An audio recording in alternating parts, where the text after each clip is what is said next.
kunama gakoropa ukudukoropa tuna hasi kunama gusa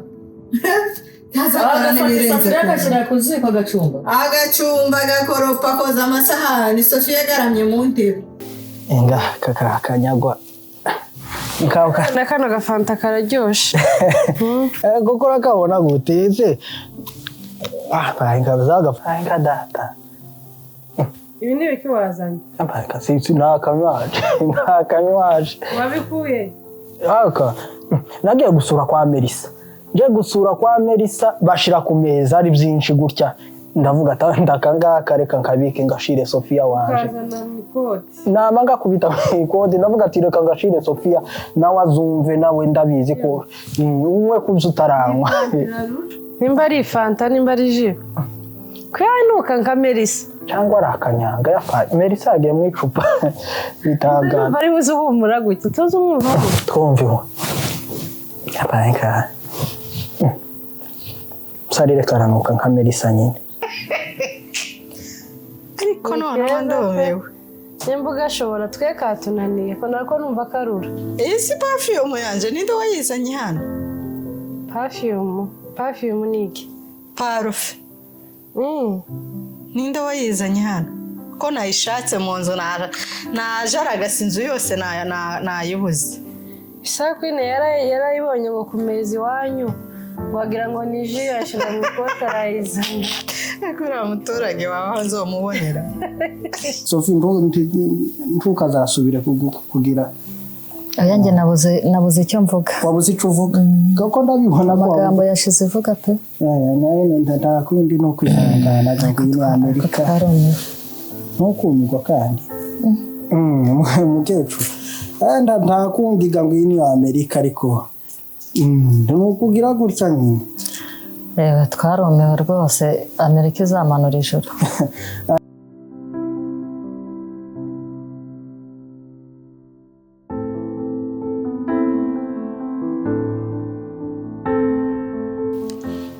mwari umeze ute turakomeye mwari umeze neza yego ari maze iminsi tutavugana telefone yawe wayigize ute ko ndi mu kwandikirana na guhamagara ntibitabe twagenze ute narindi busy n'akazi no babize ntiyavugisha abandi kamusaza wawe ufite nubwo ntonabona musaza wawe nubwo n'ubundi ari wowe wese cyo tumutansubiza cyangwa se munyandikira umubazo ko tumeze impamvu nakwandikira no kubera mbona nyine ntunyitaho kandi mba nakwandikiye ariko ntunsubiza mu message yanjye ubona yuko ari byiza yo bikwiriye nyine nabonye utanyitayo nanjye nabareka nceceke ndebe nyine kandi n'ubushize nyine warambwiye yuko ukeneye ko tuzavugana nawe ariko sinamenye impamvu yatumye ndashaka kandi kumvugisha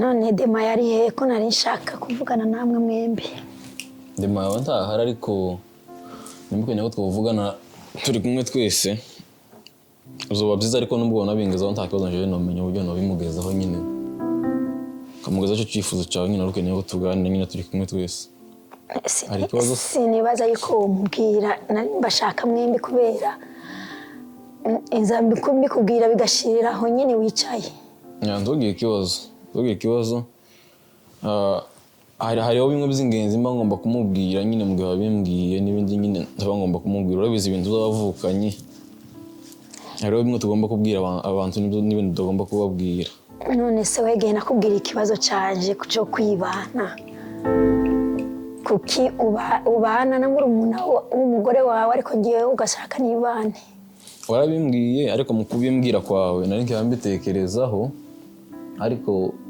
usibye yuko nyine umugore yarataransuza narayimubwiye ariko ubu nyine ndibaza yuko nyine nsa n'ugiye kubikemura ariko nawe birasa nkaho utinya umugore wawe asuka umutinya ahubwo ni ukuganira twumvikana tukamenya igikwiriye akaba ari cyo dukora kubera ko ibintu byose nyine ntuzubikora ngo bamukura muri uwo mwanya nawe agutwara nabi sawa nta kibazo atwara nawe ni kubyumva ariko je ndumva nta kibazo je nawe nzi uburyo tubanyemo nawe nta kibazo uramuramutsa narije gusa kubaramutsa reka je ndaza kumuvugisha tukiganire kuri kibazo cyawe tugira ikibazo warabimbwiye kandi narabyumvise nka musaza wawe kandi nzi uburyo bigoye ariko kuva kera nyine nubwo natangiye kubikubwira ni ngaho wagiye nawe uragonga nyine ubona yuko bikwiriye yuko tukabana reka nyine ndaza kumubusha ntakibazo neza n'amahoro noneho habaye ejo bundi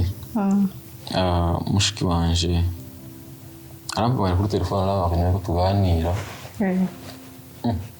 ndamubaza noneho ko wasa n'umuntu utunguye atari ukutura uvuga byagenze gute noneho arambwira akeneye ko tuvugana ku bijanye nawe ku bijanye nawe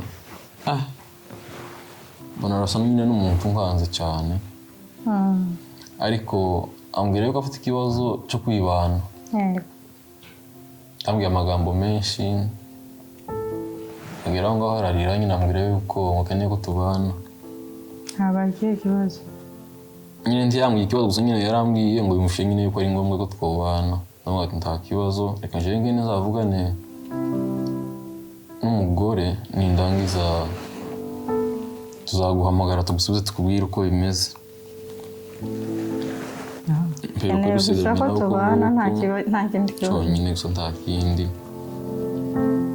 uncamake niko nguko none ga wewe reka tuzamuvugishe twumve nimba hari ikindi kibazo bafite hejuru y'ibyo ngibyo hasigaye tuzamenye uko tuzamusubiza ako nyine bari kubikugezaho nyine kugira ngo ejo bundi ubona nyine araje cyangwa se ukabona ari nk'iyindi mpamvu ibaye tuzatekereza nyine ibindi reka tuzamuhamagara tuzamuvugishe turi kumwe jewe nawe kubera hageze nk'akangahe nyine ashika hano ntagusange hano uko biri kose ni nk'aho ari mu kumfata mu amakosa ariko reka tuzamuhamagare tumuvugishe nta kibazo ni amahoro uzi ko nta kibazo kiri hagati y'ibyo ngibyo aya nacu nimba ariko ni sawa kabisa reka tuzamutegereze Karibu iwacu demo.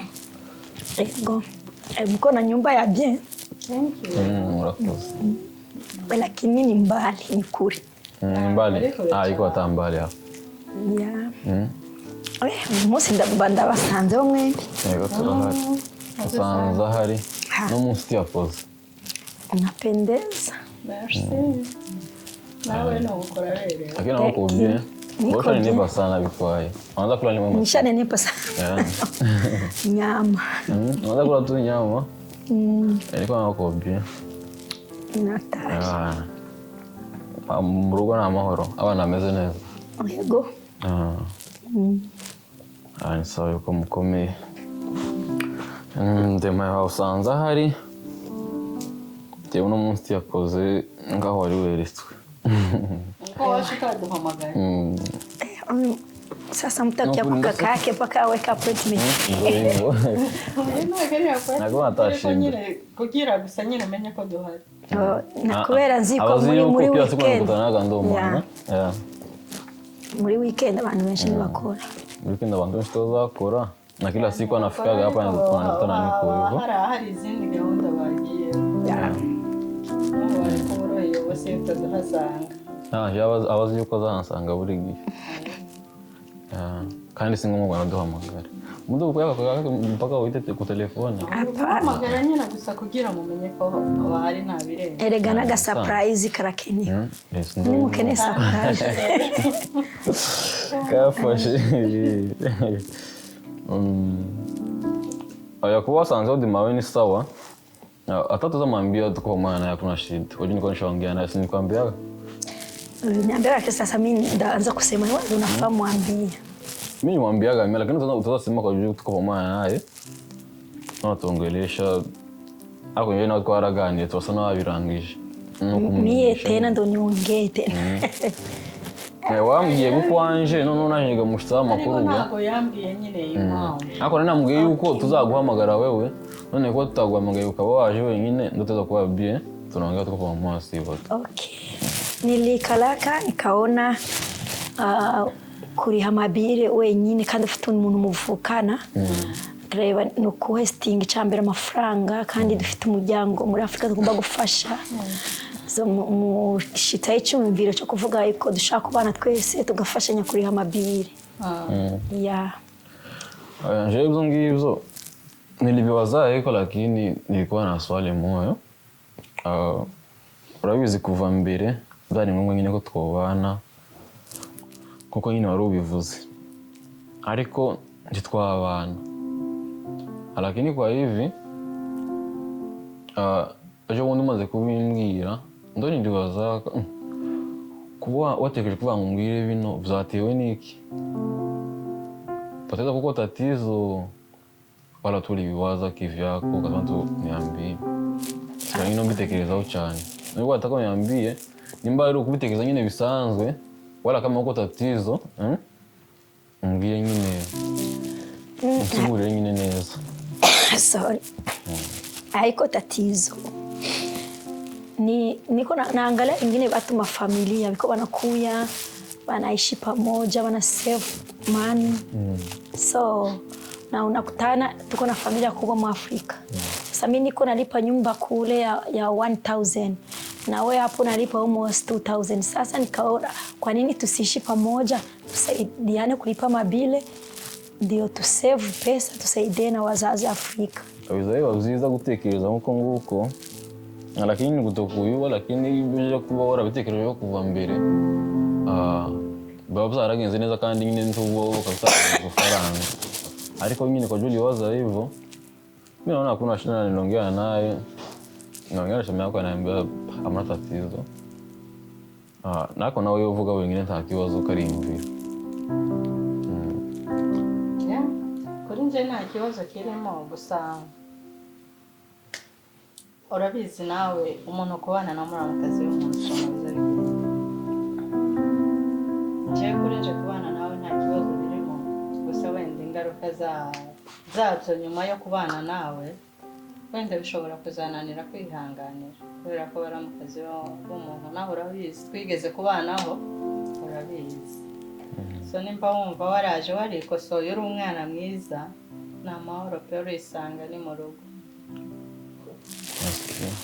Sawa, kuna shida na shukuru lakini sinibaza yuko yari nje no bikibazo kwa sababu mdogo wako naishi hapa tena mnaishi naye mzuri na nafikira hiyo iko tatizo hiyo hapo tatizo lakini useme tu mubanye na murumuna wawe nanjye nzagerageza uko mubanye neza ariko nanjye tuzabana neza. Mimi siwezi leta tatizo gisi mnaishi pamoja na nani na Jolie na mimi ndakuwa kama mtoto tu kama Jolie so tutasaidiana kuna shida. Arakoze cyane. Lakini mpivi yako iko bien wari kumbesha gusa nawe. Iko bien ameze neza nta kibazo. Gusa nyine niko atatongemye nawe urabizi twavuga nyine tuvugana turi twese lakini usara dangu na yinki nebe nguvugisha akubwira uburyo uzobitwara hano unawe byango litika lakini kuitika vile sasa kwa sari kwa na haya yako wasikia lakini wewe kivyako unapaswa jichunge uiwe niko kwa maana kango lakini gisi biko kesho na kesho yake napashwa niishi na nani na shemeji mzuri na dema yangu mzuri kwa juu nisimletea matatizo na kaka yangu kwa sikia ukikuwa na tatizo yoyote nisogele sawa kaka yako unaambia kaka mimi nakosa hiki nisaidie hiki mimi ndakusikia mimi kaka yako mimi na problemu za wafie na uko dada yangu hayo kusema sema ukuna kuya mbele yangu niko kwa nani na bibi yangu mwasema kama mimi nataka hiki ndio nakutana ile wakati amasharia bae menshi ukarafasha mushiki wiwe kama hivyo unapashwa uko nisogea sawa kako wakati sio kunyumba ntelefona kurumva chukine cyose kamusaza wawe nzazangerageza nkibikemurire ariko umenye uburyo ugomba kwitwara uzaza gufasha mu nzu ukora ibikenewe ejo nejo bundi mutazabana nawe nabi bitanifurahisha nitafurahisha nani demai yako kwa nisikia ndo niko atani kwambie ugende uzumve cyane bizagufasha kandi nzakunda tubane neza. Sawa, merci. Nibaze ko wumvishije. Urakoze. Sawa. Reba ukuntu wampamagaye aha hantu kandi harakonje naje tani koti dore mbe iranyishe turayimenyera wowe ntayo ufite nuko wiyambitse narayimenyereye ahubwo wewe oya ratarakonje harakonje byahatari ese we umutwe arabura uko yifata hari imbeho nyinshi cyane oya mu gitondo habyutse hari akazuba namangira ngo harakomeza hari akazuba sinarinzi ko haza guhinduka ariko hano hazahinduka uzubyuka hari akazuba ukaja kugeza saa 9 kera imbeho yabaye harakonje zigana hazahamera muri Amerika hatari imbeho yasaze suko ahantu wahamenye gute sha hari umuntu naje wahanzanye kuhanyereka mbona ahantu heza wo kunda amafoto noneho ariko uzaze muri sama nuko haza muri sama nukuri imbeho umuntu yoha kajya kazuba ka mu gitondo kadukanze hari hameze neza kugira ngo ne izuba ryatse uri mu nzu uzugira ngo uzuba koriraka wasohoka hanze akaba ari bwo wumva ko hari imbeho nyatari mukecuru mwavutse mute none twabyutse neza turaho ni sawa kabisa ko ndabona hano muri Amerika aho ugenda umenyera namenyereye nabura kumenyera ndi kumwe n'umuhungu wanjye uzamenyera cyane ese mama Queen ko ntamubonye kuva nabyuka ko ntari kumubona ari hehe mama Queen mu gitondo yasohotse nabonye abashuti be baza kumutora ngo araho bagiye batembereye none ntaragaruka kugeza amasaha hano muri Amerika se muri Amerika nuko amagira gutya nyine ariko mu mwanya arabagarutse kabisa ahubwo reka ndebe utuntu naza ntegura hariya ngutu utuntu naza ntegura tube turya mu gihe Sofia ataraza ngo atunganye ese ko nabonye ariho uri mu gikoni utunganya bimeze bite noneho nanzega ko wicara gutyo mu gitondo nta kantu ucishije mu kanwa dore ko Sofia yagiye nta kantu kunari ntegereje ko agaruka ngo abone guteka turye ariko reka tube turya utungu tugana none tube dufata mu nda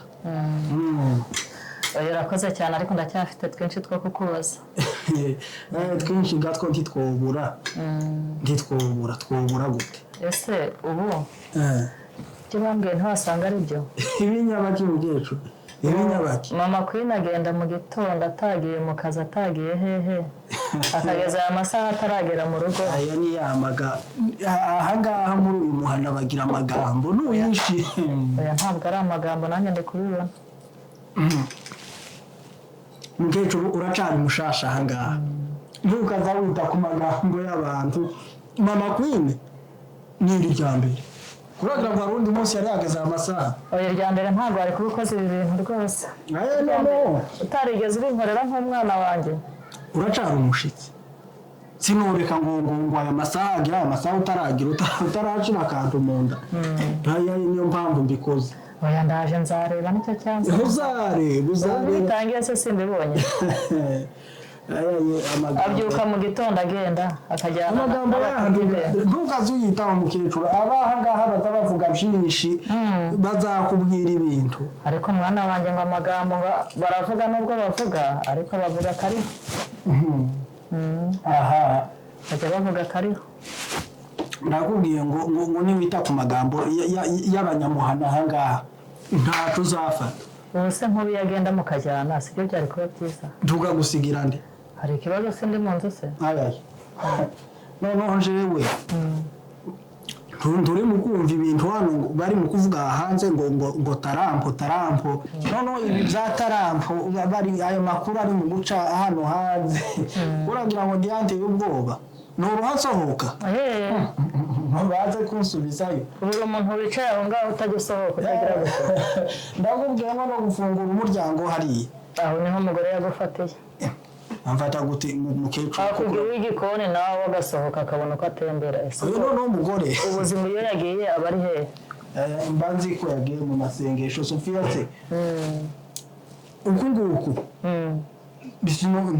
ndango aya makuru ya Trump yo gusubiza y'abantu badafite ibyangombwa uri mu kuyumva kandi turabashitsi hano nasize mfasha amadeni nsubiyeyo nuko amabanjana mu gasho bakamfunga ntaco mfite cyo kuyishura ntaco ndabona sindabona akazi uhitamo kwibera mu nzu ukaruhuka igikoni nuko umugore agasohoka noneho Sophia we gafite n'akazi afite akazi abakesi yo kabana muzaniye twangombwa jewe nta namba ndabona niyo mpamvu nsigaye nirirwa ahangaha ariko kankubwire mwana wa kankubwire buriya njya mbona umugore yaraguhahaje ariko umugore wawe naramutwiye ntukagira ikibazo uriya umugore wawe si umuntu yarahindutse uko nari muzi kera ntabwo ariko ameze yarahindutse uragira ngo yogira ukundi ni kwa kundi nyine ahubwo yaritonze kurushaho ngo akaje karemerwa ariko uriya mugore ngejo ndumugira ikibazo ntumugira ikibazo uriya umundekere uriya ndamushoboye uragira ngo Sophia yogira yandi manyanga mwana wanjye tuje kubana tuzabireba itonde uzabibona uko tuzagenda tubana uzabibona nta Sophia ayo makuru uri mu kugenda wumva hanze nibihuha ubirekera abo ngabo bari mu kuyavuga ya none ga ahubwo nari nshaka kukwisabira kandi kantu akanyaga nanjye wa mugenzi wanyu kuravuga Melissa ntujya kumundebera akazanjyanaga nkajya guhinduza ibyangombwa nanjye nkabo ahangaha kandi bishoboka uko niko reka mu mwanya ndaza kureba ko nza kumutelefona ndebe ko nza kubimubwiraga niba ufite imodoka naho twebwe turacara uko nguko oya n'uyu mukazana wanjye yakagombye kumfasha nabo bamujyanye ntibagiye n'amaguru akabimfashamo ariko se mbona ubujya gucya yagurutse yewe kwibwira ibyo mu marere uriya oya Sophia we ntantantege reka tuzitabaza uriya nawe nabonye ari umwana mwiza Melissa nta kibazo ndamubwira ndaza kumubwira numve niyangaga ndaza kugerageza ahandi ariko nyine ukwiriye guhinduza ibyangombwa ariko nanjye ngomba no kujya mwitabaza no ku tundi kuko umugore wawe simubona ariko uriya we nabonye gawe yumva aracyafite umuco gake yarumva uriya niwe nyine uri inyuma ya Sophia uriya ni igitangaza mukecuru uriya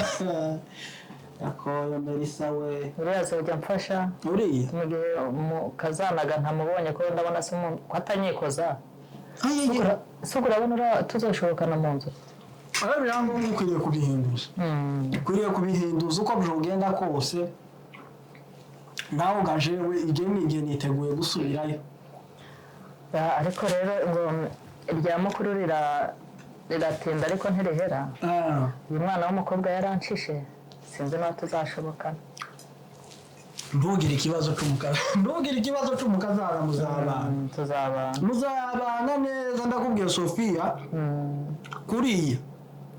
uriya Sophia aza mbona akambonamo intare uriya ntiwamunteranyaho n'umwana mwiza naho Melissa ahubwo ayo magambo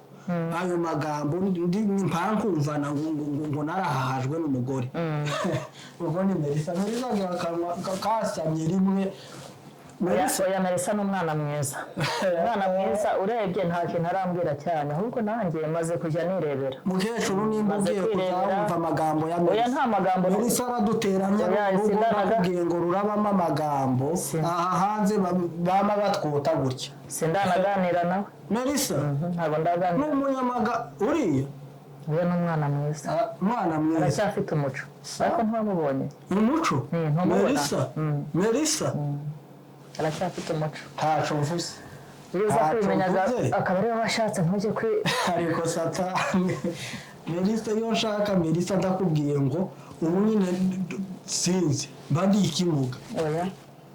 ikimuga ndakubwiye Melissa uramuzi oya reka tubirekere aho ngaho ndacyareba nanjye naje kureba nanjye ndi mukuru nzareba nta muntu wanteranya ku mwana wanjye ngo bikunde ariko nanjye aho ngereye hamaze kwirebera uzabona maze kubona ariko sister hanje aya masaha ari hehe karamu telefone numva yari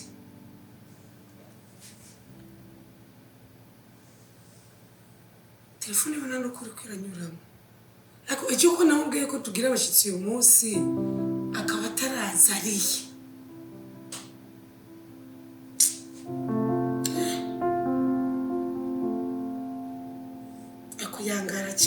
sinzi ibyiwe uko biri kanamutegereza nyine nta kundi ahantu si kwazira kabanje Azi niko banje. Sister wanje tuje kureba. pisi karibu ndakuruka kera warabyibushye ahubwo nawe nazaniye n'umushyitsi ntabwo ni ndema iwawe yo karibu cyane uri mwiza pe mwarabyibushye amashe neza karibu cyane iwanjye ndabikisha amajyamba ndabayiki mfite amazi mfite juice n'ibiyeri ariko ndabakeneje ntabwo ndangira mu nzu yanjye ndabikirisi ndabayiki amazi kuri regime dushaka kubona karibu cyane kabisa murakoze Imana we musinishije bagenda ugataka ndagutera telefone cyangwa wabushiratsi ntabwo biba byoroshye bya hano cyo ngendagera ku kazi nkatanga ndawe anje ni sister wawe anje ni sister wanjye twigeze kumusangamo hano bageze hanze mbona ntabwo ari ubwa mbere kuhabona sister wanjye kabisa nese yagiye arangara namutelefone ni ukuri namubuze kandi yarazi ko muri ko murazi abakobwa nibyo byabo begeye kuri boyfriend wiwe atabasa yishakiye iyo bakobwa niko kwabo nyine zimwe kuzerera nk'imene y'umukinnyi wanjye none wese wowe wicaye kubera ko nyine bakubwiye ko bari buze ariko ntabwo reka ndabarindira uko ndishimye ko mwaje Yaranje n'undi mayo. okay Yawe dusige tubana. sawa karibu wacu pe cyamutuye kure nikora cyane kabisa Ariko ni heza. ni heza cyane ariko ni kure shikana kure cyane kure cyane umugabo arampamagaye reka mwitabe ndaje twongere tuvugane ikirani Tawe rusa. ibarusu ariko utemeye wawe kumenya yoroshe Uramutse. ntabuzi ariko mubanye gute Ko muvuga ngo uramuzi. ntabwo ndamuzi icyo twamahirwe kubaza Cicika. Kwifetesha gusa kugira yerekane ko tumeze neza. abatema bigene ibindi bintu Ageze mu bantu yerekana ko tubisaba ariko dane je nabaye umuyaye. Mpamvu arisohoka mu nzu. usigara umuya Mwe mudafise baje mwayishanya. shabira naboneka ubona impuzu yambaye urabi ikanzu wambaye yuzuye intebe yanjye yose nawe yambaye impuzu igerera Ibyo nibyo byiza. ariko peace Nyiragomba gusa starehe kuinjoyinga nabo bintu byo mubikora je akoje muri byose ningeze umugabo wawe nuzitenge ari mu nanyere nkamutekera ajya rero yigirisha rero abonye abantu cicikana ariko peace ko nzi ukerengutse ufise ubwenge bwinshi ukamudira ngamudira ukamusanga mu gikoni ukamudira kubera oya ko mwacecetse dutegeye amuganira zagize gute tutegereje ni amahoro mu yashirwa ni amahoro arakomeye nayazerereza iramevu ngira tashi nzererezi nzerereza umupanzi kubera ko utazi ko ndamuhegeze kubera ko bamwisinzira yangara cyane ibaze umuntu ukava mu rugo ukagenda saa 12 z'umugoroba ugataha saa 5 z'ijoro ntuburi inzererezi wasanga ari mu bindi nyine bimufitiye inyuma aje rero uzi ibyo ambwira naciye ahangaha ngenda mara gusuka abantu imishatsi kivuga none nkaba yinjiza nyine yinjiza ko ari igihe usoma buri kintu hangazanye Yabwo nawe ari gusevinga. Nasebe nje kureka ngiyo. Hano ukeneye kwibana. Yewe naryohewe. Yewe. Ntabwo najya mbyuka saa 8 kugurira umuryango. Nishaka cyo kugurira umuntu.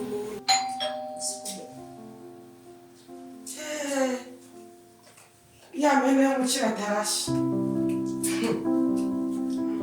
Ndana nabareba. Wese. Ariko hanje ino nzu gawagize uburaro bw'imeze.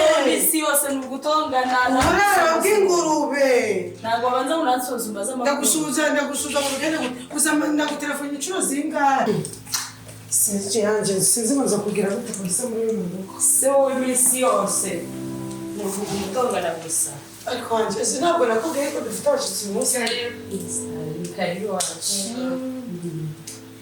Nagiye ati dora abantu ndagiye gusuka bagize gahunda nke barangereza. Amakuru y'iminsi. Ni karibu wacu. Akazi.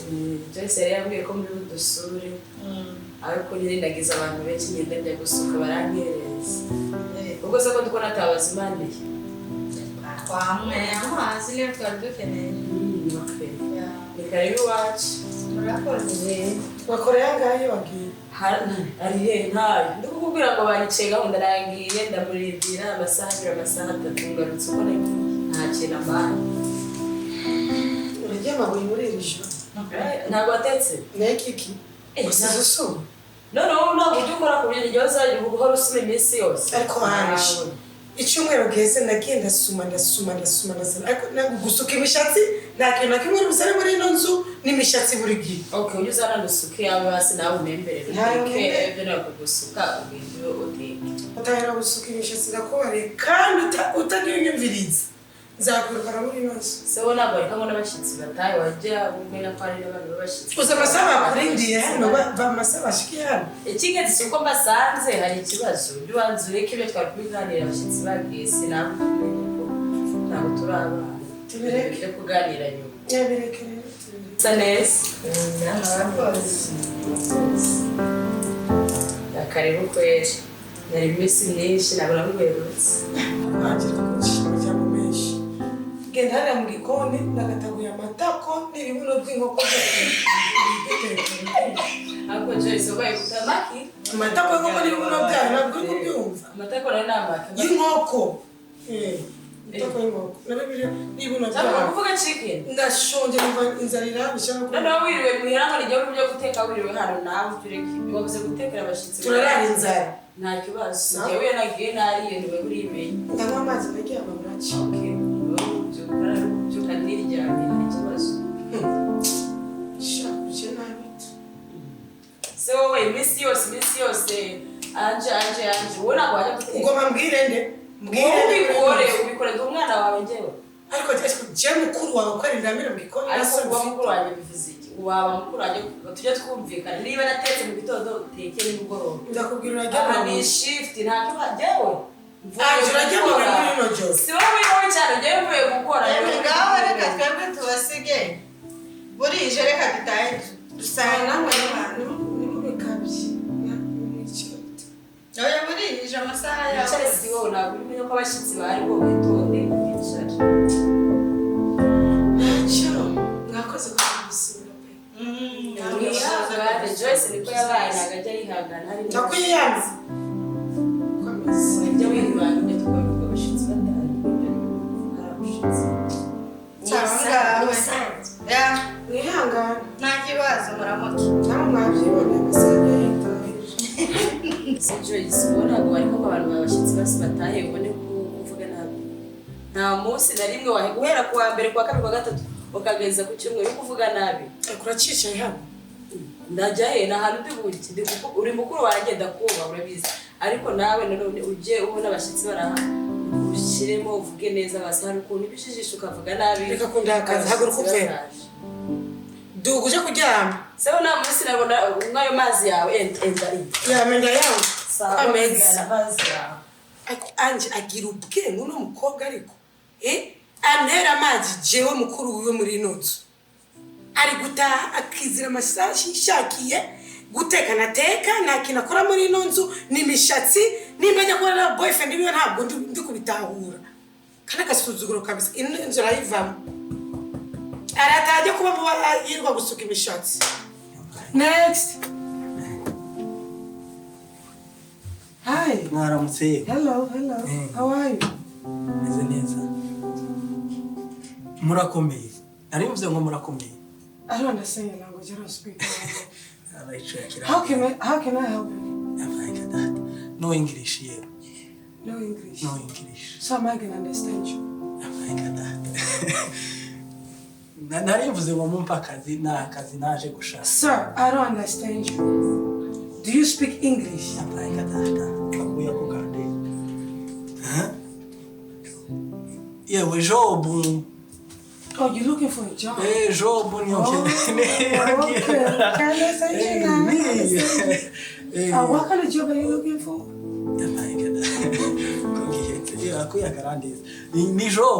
No, I said, what kind of job are you looking for? I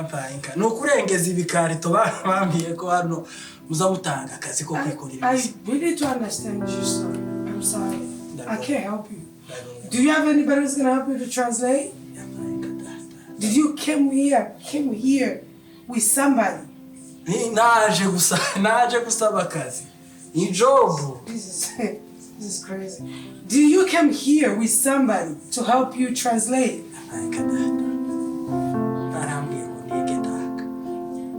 Ariko nazanye na Melissa reka ndebe Melissa ahangaha azamfasha. Ni job yewe. No reka mama. Yewe Mary. Tabara hano turashize tabara yewe. Oh, hi. How are you? I'm okay. How are you? I'm good. I don't understand what he's saying. I was asking him why he's here. Mvugoza amahanga ukunaza namange na akazi mubwira ko akazi naje gushaka akazi. Looking for a job. Oh, you're looking for a job. The only thing you were saying. Job, nari navuze job. I understand. Awe chongereza cha. Nari navuze ngo job. Arakugiye zigurana. Are you guys okay? Is everything okay? Yeah, it's okay. Okay. So what kind of job does he want to do? What kind of job? Nina kale kazi ushaka gukora. Ahanga nari namubwiye kurengeza utuzi. Kurengeza utuzi ko. Mungurube se cyangwa Tudukari. Ubaye ingurube hano. It's looking like job, like box. Any job? Maybe. Akazi kariko kose. Yeah, any. Can you be able to do cleaning job? Do you have any experience of cleaning job? Wabuze akazi ko gukirininga. Ko gukirininga no kunyabakiza. Nko gukoropa, gukubura. Uzo koropa mu wawe no gukubura. Mwemere ndabizi nti twaje guterana amagambo imbere ya bose. Yes, we're gonna do that. Okay. When can you start? Can you start tomorrow? Mumba watangira ejo.